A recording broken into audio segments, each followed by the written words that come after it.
अस्सलाम वालेकुम प्यारे दोस्तों, सारे कैसे हो? खैरियत से हो? मैं भी ठीक अल्हम्दुलिल्लाह। अल्लाह का लाख लाख शुक्र है। आज 24 नवंबर है, जुम्मे का दिन है। आज एयरपोर्ट पे आ चुका हूँ। ये रहा जी 2500 रुपये की पहली राइड बैरियर से लेके आया हूँ एयरपोर्ट, इस्लामाबाद इंटरनेशनल एयरपोर्ट पे। अभी ड्रॉप कर दिए तो जा रहा हूँ खाली 26 नंबर वाली साइड पे, क्योंकि यहाँ पे फ़्लाइट जो आनी है वो 1:30 बजे आनी है। अभी 12:15 बजे का टाइम है, तो यहाँ इतनी देर वेट करने का फ़ायदा तो है नहीं। निकलो 26 नंबर वाली साइड पे, ये G13 वाली साइड पे। 2 दिन काम स्लो रहा है, तो यार आज कोशिश करूँगा, थोड़ी मेहनत करूँगा, काम ज़्यादा करूँ। शुक्रिया अदा करता हूँ उन भाइयों का जो मुझे कमेंट सेक्शन में आके कह रहे हैं कि भाई आप वीडियो बनाओ, हम आपकी वीडियो देख रहे हैं। तो वैसे तो मैं थोड़ा परेशान हो गया था यूट्यूब से। पिछली मरतबा ही मैंने एक मरतबा वीडियो में जिक्र किया था, अभी भी वही सीन है। व्यूज़ तो चलो थोड़ी बहुत मैं ये कह सकता हूँ कि 5, 10, 20, 25 तक चले ही जा रहे हैं, लेकिन सब्सक्राइबर नहीं बढ़ रहे। मैं मैनुअली किसी को कह नहीं रहा कि यार सब्सक्राइब कर दो मेरा चैनल। कोशिश कर रहा हूँ कि ऑटोमेटिकली बढ़े यूट्यूब की तरफ से, लेकिन मुझे रिक्वेस्ट करनी पड़ेगी अब किसी से ये कि बाकी आप चैनल को सब्सक्राइब कर दिया करें, बेल आइकन को भी दबा दिया करें, ताकि आप लोगों को नोटिफिकेशन मिले और मुझे सपोर्ट किया करें। अच्छा, कल मेरे साथ एक सीन हो गया जिसका मुझे अफसोस भी है अभी तक। कल मैंने अच्छी खासी वीडियो बनाई, अपलोड की, रात को एडिट की, मेहनत की। तो अपलोड करने के थोड़ी देर बाद मैंने वीडियो डिलीट कर दी यूट्यूब से। मोबाइल से तो मैं ऑलरेडी डिलीट कर चुका था सारी वीडियो, जो छोटे छोटे क्लिप थे। मैंने 2 बनाए थे थंबनेल, तो एक जो लगाया था मुझे लगा कि यार ये अच्छा नहीं लग रहा मुझे, मैंने यूट्यूब से वीडियो डिलीट कर दी। तो बड़ा अफसोस लगा। बाद में मैंने यूट्यूब पे सर्च करके वीडियो रिकवर करने वाली एप्लीकेशन चेक की, तो 1-2 मैंने इंस्टॉल किए, उनसे मेरी वीडियो रिकवर तो हुई है। वो नहीं रिकवर हुई जो मैंने अपलोड की थी, वो नहीं हुई। वो रिकवर हो रही थी जो मैंने डाउनलोड हुई की थी कहीं से, या जो व्हाट्सएप पे मुझे आई थी। तो जो अपने मोबाइल से वीडियो बनी थी वो रिकवर नहीं हो रही थी। तो अफसोस बड़ा लगा है। जो छोटे छोटे क्लिप थे मैंने वो सारे डिलीट कर दिए। जहन में रहता तो मैं फिर दोबारा उनको एडिट करके अपलोड कर सकता था। तो जो 2 थंबनेल थे वो मैं आप लोगों के साथ यहाँ पे शेयर कर दूंगा, दिखाऊंगा आप लोगों को। उन्हीं की वजह से यह सारा मसला बना है।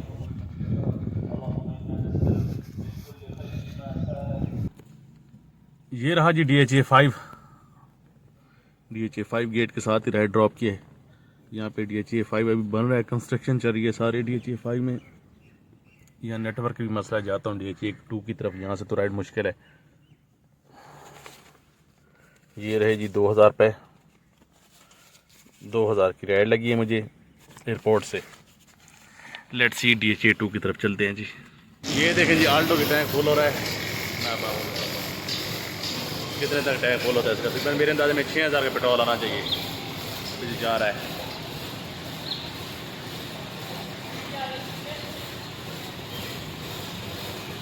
ये अटक का पंप है DHA2 के अंदर, और इसकी बहुत अच्छी एवरेज है इस पंप की यार।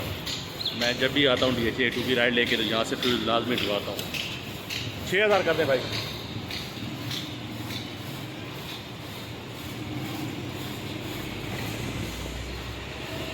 ये हो गई जान। राइड लगी है 1520 रुपए की। मैं DHA2 के अंदर था और मुझे लगी है गीगा माल से।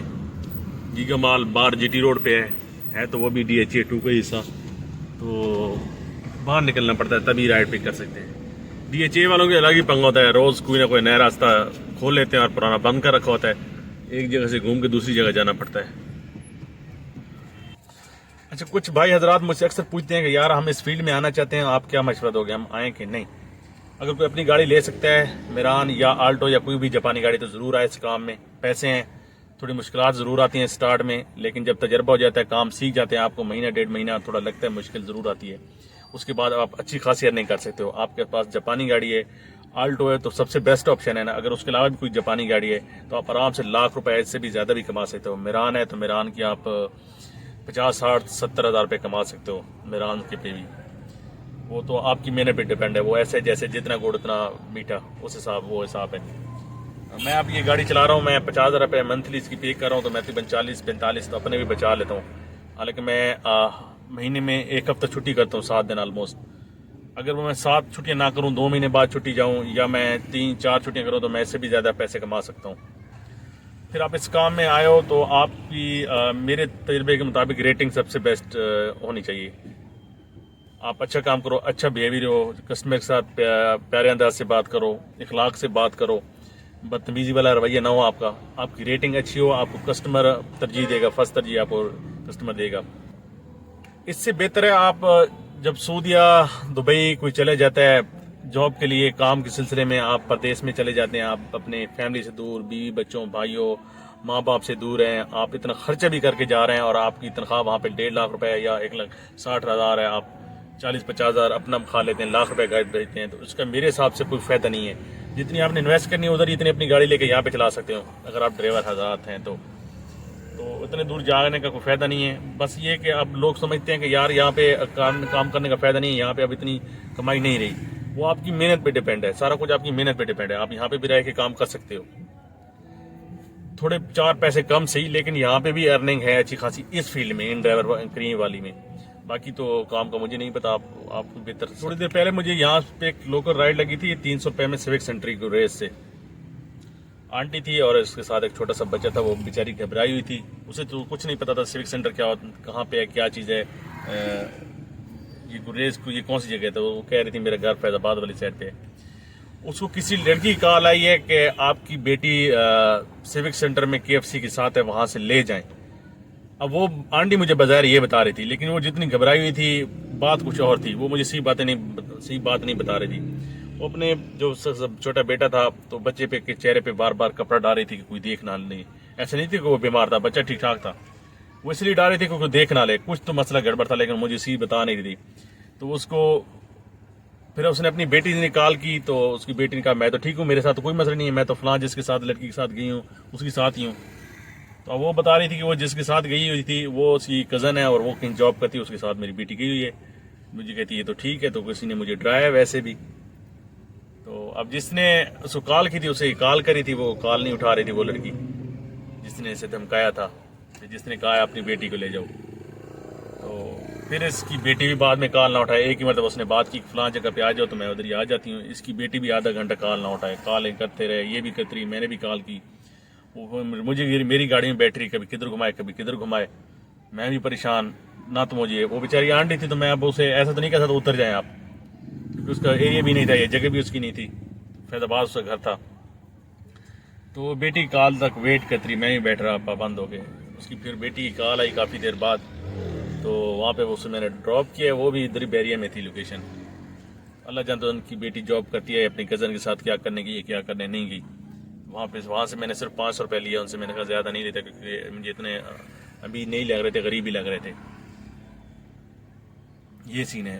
तो कुछ मुझे डाउट ये भी हो रहा था, कह रही थी जिनके घर में थी तो कॉल आई है मेरे नंबर पे और उठाई उन्होंने, उठा के उन्होंने बात की और मुझे दी है। तो मुझे थोड़ा बहुत शक ये भी हो रहा था कि जिसके घर थी ये, उन्होंने इसके साथ किए काम, उन्होंने जानबूझ के फेक कॉल की है या किसी से करवाई है, क्योंकि ये फिर उनके घर वापस जाना भी नहीं चाहते थे। वो थे तो इसके रिश्तेदार, लेकिन मैं बार बार कह रहा था आपको उन्हीं के घर ड्रॉप कर देता हूँ, लेकिन वो थोड़ा घबरा रही थी उनके घर वापस जाने से, पता नहीं क्यों, ये नहीं पता। मैं उसको कह रहा था कि आप किसी अपने बड़ों को बता दें या किसी मर्द हजरात को बताएं, तो कह रही थी नहीं उनको नहीं बताना, हमारे ख़ानदान ऐसा नहीं है, तो मुझे भी गोली मार देंगे और मेरी बेटी को भी गोली मार देंगे। तो कुछ कभी अजीब स्टोरी कभी क्या स्टोरी बता रही थी। चलें फिर एंड पे मैंने ड्रॉप कर दिया, मैंने कहा शुक्र है जान छुटी, ऐसा ना हो कोई मेरे गले फसाद पड़ जाए। जी अल्हम्दुलिल्लाह वापसी हो गई मेरी, मैं भी ये बैरिया से आउट होकर गुरेज में इंटर हो गया हूँ अपनी रहायश की तरफ। आज मेरा काम हुआ है 8400-8450 रुपये का मेरा काम हुआ है, 9.5 घंटे में, 9-9.5 घंटे में ऑलमोस्ट। और ठीक है अल्हम्दुलिल्लाह अच्छा काम है, लेकिन उस तरह नहीं हो पाया जितनी मैं उम्मीद कर रहा था। जो मेरा टारगेट था ना, आज पिछले 2 दिन काम मेरा स्लो रहा है, तो आज मेरा टारगेट था भाई मैं 10,000 का काम करूँगा, लेकिन वो नहीं हो पाया मेरा टारगेट। शाम को 6 बजे मुझे बैरिया की राइड लगी थी, तो उस टाइम मैं उम्मीद कर रहा था कि यार मुझे एक वापसी की राइड लगेगी, आज जुम्मे वापसी की राइड लगेगी इस्लामाबाद की, तो एक लेके जाऊँगा 1100-1200 हज़ार रुपये में, और एक वापस लेके आऊँगा राइड 1000-1100-1200 में, या वो लोकल एक दो वहाँ पे कर लूँगा, तो तकरीबन ऑलमोस्ट 3000 का काम हो जाएगा। 10,000 तो का काम हो जाए बेहतर है, लेकिन वो नहीं हो पाया। इधर से मुझे राइड ही नहीं लगी शाम के टाइम 6 बजे के बाद। इधर ही लोकल 2-3 राइडें की हैं, 1100 रुपये का काम किया है।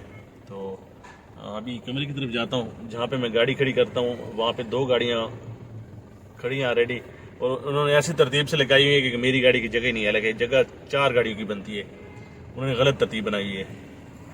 चलें जी, देखता हूँ कब निकलती है, उसके बाद फिर गाड़ी पार करता हूँ मैं।